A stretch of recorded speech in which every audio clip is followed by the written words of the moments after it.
महाराष्ट्राचा आवाज आपल्या हक्काचा। पुण्यातील स्वारगेट बस स्थानकात तरुणीवर झालेल्या अत्याचार प्रकरणानंतर बस स्थानकावरील प्रवाशांच्या सुरक्षेचा प्रश्न ऐरणीवर आला आहे।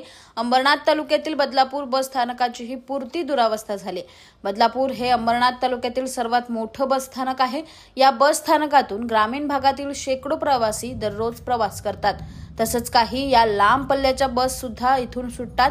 मात्र या बस स्थानकाची पुरती दुरावस्था झाली।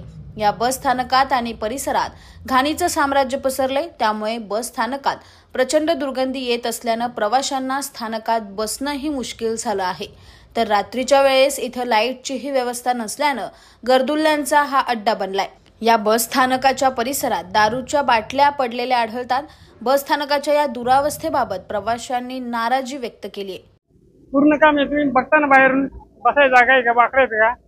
तेच ना, मितला नाही फॅन नाही काही नाही, रात्रीच्या वेळेला नाही लाईट वगैरे काहीच नसतं। आता कचरा तर आजूबाजूला ढिगी दिसतात, आपण काय बोलणार?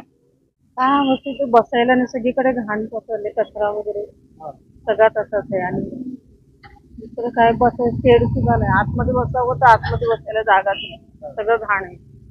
बसणार कुठे लेडीज वगैरे? आणि ऊन बघा किती कचरा आहे आजूबाजूला।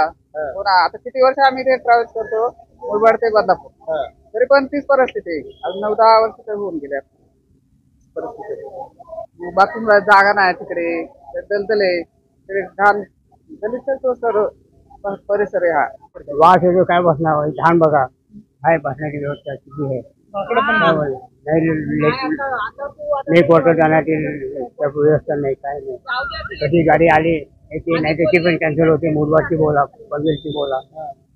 तुमच्या परिसरातील काही घडामोडी किंवा समस्या असतील तर आमच्या वृत्तवाहिनीला संपर्क करा आणि तसेच सतत अपडेट राहण्यासाठी आमच्या वृत्तवाहिनीला सबस्क्राईब करा आणि बेल आयकॉन दाबायला विसरू नका।